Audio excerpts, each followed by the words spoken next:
D'abord, merci de m'avoir invité. Merci sincèrement, d'autant que c'est la première fois que je viens dans cette très jolie ville de Grenoble.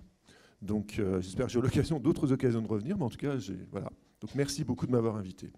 Alors je vais vous parler effectivement de la question de la souffrance au travail. Alors d'un point de vue contentieux, je ne suis pas certain que ça soit tout à fait cela, le point de vue que je vais développer, mais en tout cas, je vais vous parler de souffrance au travail et de contentieux. On va plutôt le dire comme cela. Alors, vous savez, ce qu'on appelle la souffrance au travail n'est pas le fruit de notre époque. On a, je crois, depuis très longtemps et depuis toujours sans doute souffert au travail et souffert mentalement au travail. Simplement, la souffrance a été, la souffrance mentale, c'est de cela dont je parle, évidemment, vous l'avez compris, la souffrance mentale a été longtemps invisibilisée. Elle restait soit cantonnée à l'intériorité des individus, soit à l'intérieur des foyers, mais en sortait rarement et en tout cas n'envahissait pas les tribunaux. C'est à la fin des années 90 que la question médiatiquement, publiquement a émergé à la suite d'une vague de suicides, mais je ne reviens pas sur cette histoire qui, ici, je crois, tout le monde connaît.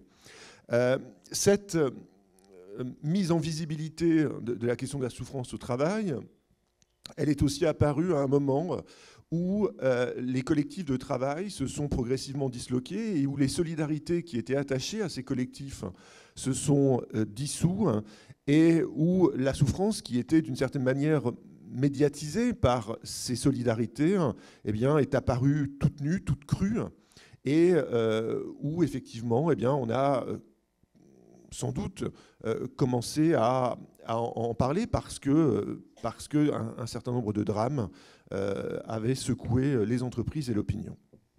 Alors, pendant très longtemps, la souffrance mentale n'a pas été un objet identifié du droit du travail, même si sans doute un certain nombre de ces mécanismes permettaient implicitement de l'exprimer.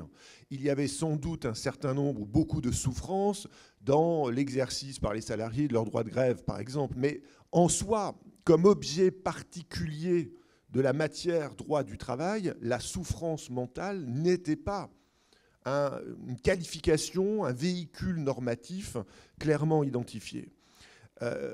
Et cette souffrance mentale au travail n'était pas non plus, évidemment, un objet clairement identifié du contentieux.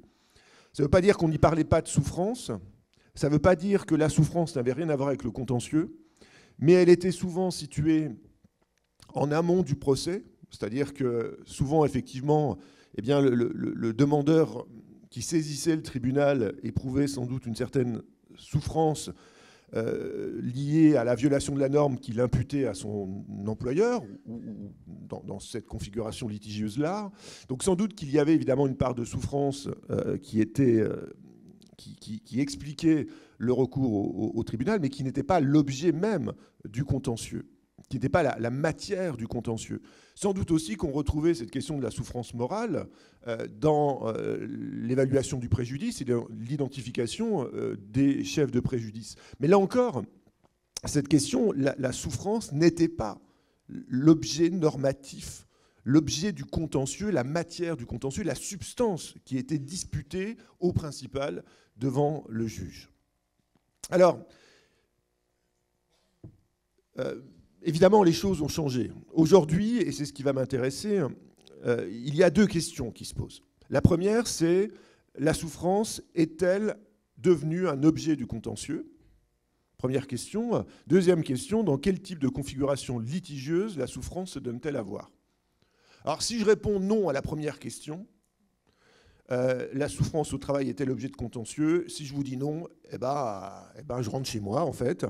Et je serais très content d'être venu, mais voilà, je ne servirai pas à grand-chose et mon intervention va s'arrêter là. Donc vous supputez, et sans doute à raison, que ma réponse va être positive. Oui, la souffrance est devenue un objet de contentieux et un objet quantitativement important du contentieux. Donc en réalité, mes deux questions se résument à une seule. C'est dans quel type de configuration litigieuse la souffrance se donne-t-elle à voir ? Et cette question unique, qui constituera la colonne vertébrale de mon propos, se divise elle-même, et ça tombe bien, ça me permettra d'avoir mes deux parties, en deux aspects. D'abord, effectivement, la première question que je vais aborder, c'est quel véhicule juridique, dans quel moule de qualification se perçoit la souffrance dans le contentieux. Voilà. À travers quel véhicule normatif la souffrance mentale au travail circule-t-elle dans le contentieux? Et puis ensuite, le deuxième aspect, ce sera au soutien de quel type de prétention ce véhicule normatif permettant de donner corps contentieux à la souffrance s'y voit-elle mobilisée. Donc d'abord, les visages contentieux de la souffrance mentale. À travers quelle catégorie du droit la souffrance mentale se présente-t-elle dans les plaidoiries des juges et dans les plaidoiries des avocats, et dans les motifs des juges? Sans surprise ici, là, le véhicule normatif qui est le plus souvent mobilisé, clairement, c'est évidemment le harcèlement, et évidemment le harcèlement moral plus que le harcèlement sexuel.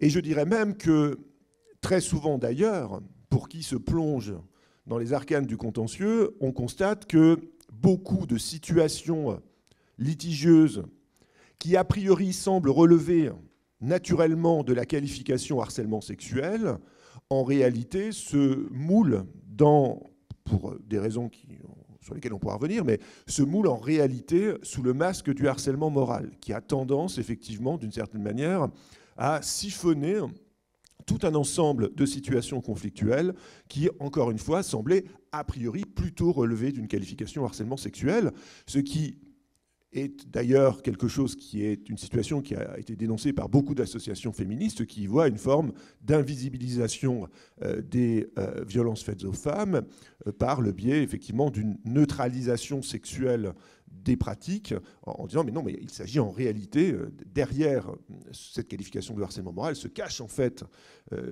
une violence et une forme, alors patriarcat qui est rendu invisible par cette utilisation trop facile ou trop commode de la notion de harcèlement moral.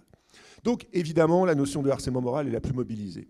Elle l'est d'autant plus aujourd'hui, et ce que je vais dire est d'une banalité totale, que, j'allais dire, la question du barème et la question du contournement du barème ou de la mise à l'écart du barème a rendu la mobilisation du harcèlement moral d'autant plus utile qu'elle peut permettre de sortir de la prison de ce barème. Donc, dans beaucoup d'hypothèses, on voit fleurir l'argument du harcèlement moral, d'abord comme manière, effectivement, de se sortir de cette cellule dans laquelle les ordonnances Macron ont enfermé les plaideurs. Bon. Mais le harcèlement n'est pas la seule figure sous laquelle la souffrance mentale se manifeste devant les tribunaux. On a quelques références, alors certes relativement minimes, mais au stress. Alors d'ailleurs sans que les juges, lorsqu'ils mobilisent la notion de stress, ne la définissent. C'est-à-dire qu'on voit clairement, vous savez que l'ANI de mars 2008 avait donné une définition du stress qui reposait sur un modèle, alors, je ne sais pas si ça dira quelque chose à quelqu'un, mais qu'on appelait le modèle transactionnel qu'on appelle toujours d'ailleurs le modèle transactionnel de Lazarus. Bon, une définition du stress. Mais en fait, les juges, eux, il y a plusieurs modèles du stress, ne tranchent pas, c'est-à-dire qu'ils ne vous disent pas, tiens, le stress, dans le sens juridique où le véhicule juridique stress est ainsi construit, on n'a pas cela. Il y a des références rapides en disant, ah, la situation qui a été vécue par le salarié l'a mis dans une situation de stress intense qui a conduit à ceci ou à cela, et de ceci ou de cela, on tire une conséquence juridique. Donc on a quelques références au stress dans le contentieux. Alors dans le contentieux à la fois, on le verra, des conseils de prud'homme, mais aussi dans le contentieux sécurité sociale de la faute inexcusable. Donc on a quelques occurrences, mais qui sont très peu développées. Et on voit là aussi que le harcèlement moral a toujours cette fonction finalement de trou noir, avec cette fonction d'absorption d'à peu près tout ce qui l'environne. Autre véhicule qui est apparu, mais sans apparaître en réalité, qui n'est apparu que dans l'esprit de certains, mais pas dans la décision, c'est la notion de bore-out. L'ennui au travail, ou effectivement un arrêt de la Cour d'appel de Paris qui avait fait couler beaucoup d'encre. On a dit, ah, le bore-out arrive en droit du travail, donc la figure du bore-out, donc de l'ennui au travail, pour parler français, émerge. Il y a d'autres manières de souffrir au travail que le harcèlement, d'autres manières que le stress. Eh ben, c'est l'ennui. Voilà, on s'ennuie et l'employeur peut... Sauf que cette figure, vous le savez, n'en est en réalité pas une. Non pas qu'elle n'existe pas dans d'autres champs du savoir, ce n'est pas le problème. Moi, ma question est simplement de savoir si elle est un objet identifié du contentieux et des normes du droit du travail. La réponse est non, puisque non seulement la Cour d'appel de Paris, contrairement à ce qu'on lui a fait dire, n'emploie absolument pas le terme dans ses motifs, et en réalité... elle fait effectivement une référence à l'ennui au travail, mais simplement comme une figure singulière du harcèlement moral, ce qui était du coup d'une grande banalité. En réalité, là où la plupart des juges effectivement vont centrer le harcèlement moral sur la question de l'atteinte à la dignité, là on avait une référence à l'ennui, mais vous voyez que l'ennui en réalité, là aussi, l'ennui au travail se présente sous un masque, et ce masque, il est très très connu, c'est celui du harcèlement moral. C'est évidemment la Cour d'appel de Paris du 2 juin 2020 que je cite. Alors on a d'autres véhicules qui sont parfois utilisés, celui par exemple de management pathogène, qui, alors là aussi, ou de management par la terreur, qui parfois est invoqué. Alors là aussi, hein, on est à côté du stress, on est en marge du harcèlement moral. Et souvent, d'ailleurs, le juge écarte la qualification de harcèlement moral en vous disant non, ce n'est pas du harcèlement moral, c'est du management par la terreur, ou du management autoritaire, ou du management pathogène. Donc on a comme ça une sorte de syntagme qui émerge, mais là aussi sans véritablement que le juge ne définisse ce qu'il entend par là. Et quand on regarde effectivement les situations de faits qui sont subsumées sous cette qualification, le commentateur ne peut être que légèrement désorienté, puisque très souvent on a franchement du mal à voir quelle est la différence avec la notion de harcèlement moral. Mais aussi on pourra en revenir. Et en réalité, on constate d'ailleurs que cette cosmologie de la souffrance au travail et de la souffrance contentieuse au travail, le stress, le management par la terreur, le harcèlement moral, en réalité recouvre des situations dont les frontières sont assez poreuses en réalité, faute encore une fois souvent d'avoir une notion très claire de ce dont on parle. Autant pour le harcèlement moral, les choses, depuis maintenant la loi du 17 janvier 2002, voilà, il y a eu beaucoup de choses qui ont été écrites. Il reste qu'encore une fois, on a beaucoup de mal, et on va le voir, je vais en dire un mot tout à l'heure sur les organisations pathogènes et stressantes, à distinguer ces figures les unes des autres. Évidemment, on ne peut pas ne pas évoquer ici, mais c'est un cas un peu particulier, le dernier véhicule de la souffrance au travail, qui est celui du préjudice d'anxiété, qui est une forme, là aussi, alors très singulière, très particulière, mais par lequel s'exprime cette souffrance qui est évidemment cette incertitude face à demain et cette incertitude face à son propre avenir et à sa propre mortalité, puisque pour le coup, on vit jour et nuit avec cette idée qu'on va développer, qu'on peut développer, qu'on a de fortes chances de développer une maladie grave, très grave, voire qui peut entraîner, en tout cas très souvent, un décès prématuré. Alors, ça c'était pour les figures de la souffrance au travail. Sur les types de contentieux, je vais aller peut-être plus vite. Il y a d'abord évidemment des contentieux civils et le contentieux pénal. Je dis un mot sur le contentieux civil et je vais me concentrer évidemment et dire un mot sur le contentieux pénal. Sur le contentieux civil, il est très connu. On est sur un contentieux qui va être bicéphale.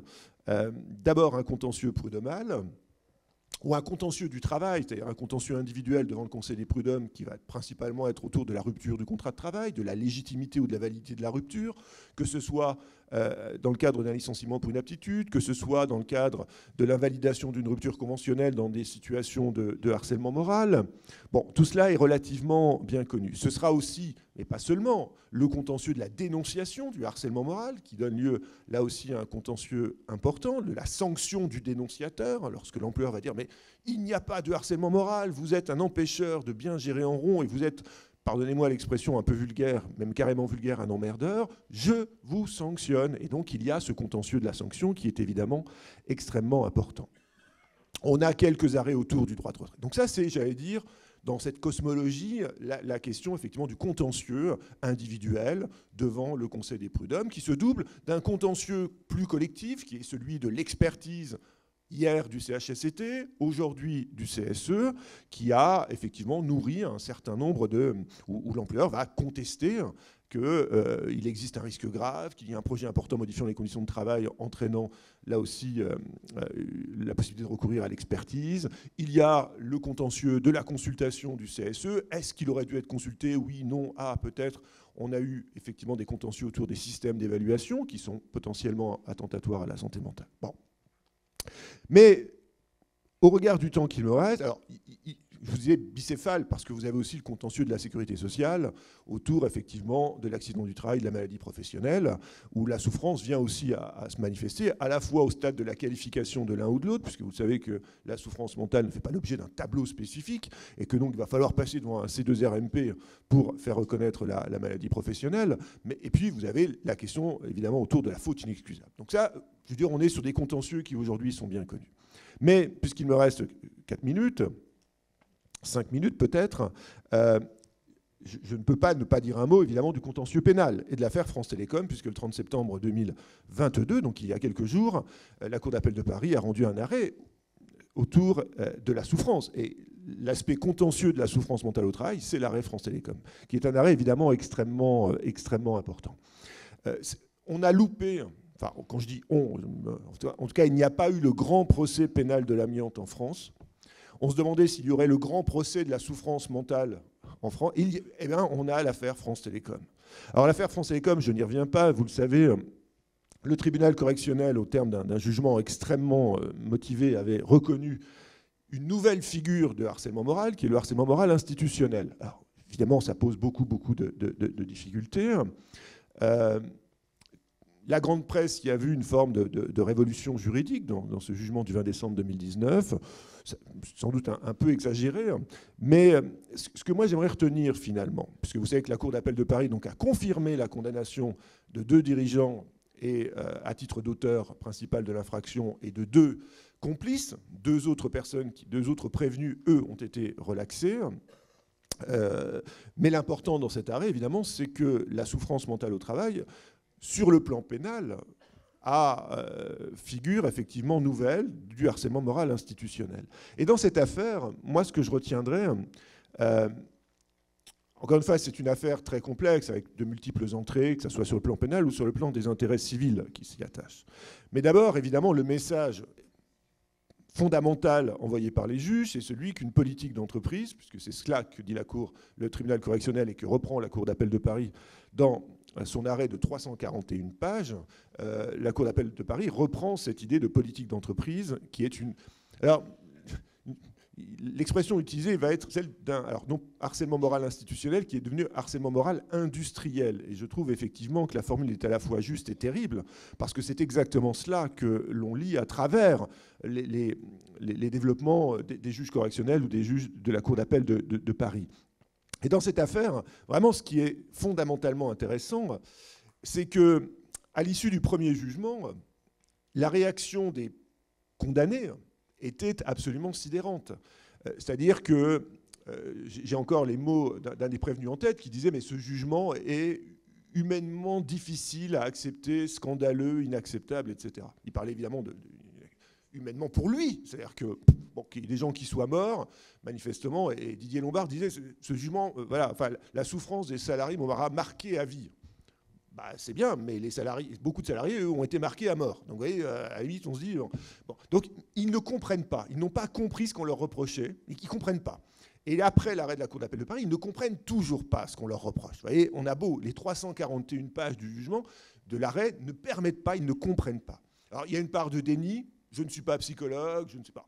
Mais il y a aussi, et on le voit clairement dans l'arrêt, il y a deux visions du monde fondamentalement différentes qui s'expriment dans cet arrêt. La vision des prévenus, sans doute sincère. Eux disent, nous, on est de très très bons dirigeants. Tout ce qu'on a fait, c'était pour sauver France Télécom. Voilà, on a fait ce qu'il fallait pour sauver France Télécom.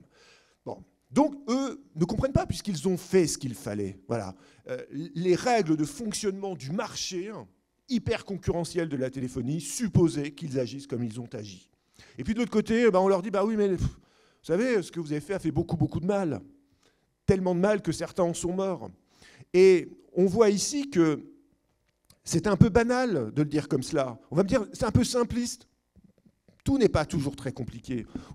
Ici, effectivement, vous avez d'abord l'idée que les règles du marché, les règles du capitalisme financier, puisque France Télécom, ce n'était pas uniquement pour sauver l'entreprise, c'était d'abord pour assurer une rentabilité maximale aux actionnaires.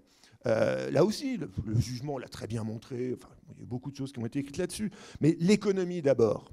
Les hommes au service de l'économie. Et puis de l'autre côté de la barre, il y avait non, l'économie, oui, bien sûr, mais l'économie au service des hommes et l'économie qui conduit les hommes directement dans la tombe n'est pas acceptable.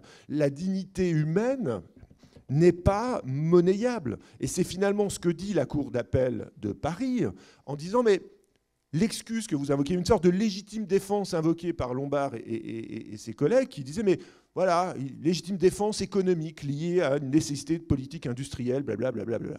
Et là, l'idée de harcèlement moral institutionnel, c'est en tout cas de dire non, ce n'est pas possible. On ne peut pas sacrifier le travail et les travailleurs au nom de la rentabilité du capital. Et j'en terminerai par là parce que mon temps est fini, mais sur la question de la souffrance au travail, ça fait 20 ans que j'entends dire il faut soigner le travail, il faut soigner le travail, il faut soigner le travail. Vous voyez, et c'est vrai, c'est pour dire oui, mais voilà, on ne peut pas se contenter de solutions homéopathiques, les stages, les machins, il faut s'intéresser à l'organisation du travail, il faut s'intéresser aux relations hiérarchiques, etc. Mais en fait, c'est vrai, ça fait 20 ans que ça ne bouge pas, ou très peu en réalité, mais pour une raison simple, c'est pas le travail qu'il faut soigner, c'est pas le travail. La chose qui doit être soignée, c'est le capital. C'est le capital qui est malade, c'est pas le travail. Soignons le capital et vous verrez que tout ira beaucoup mieux. Merci.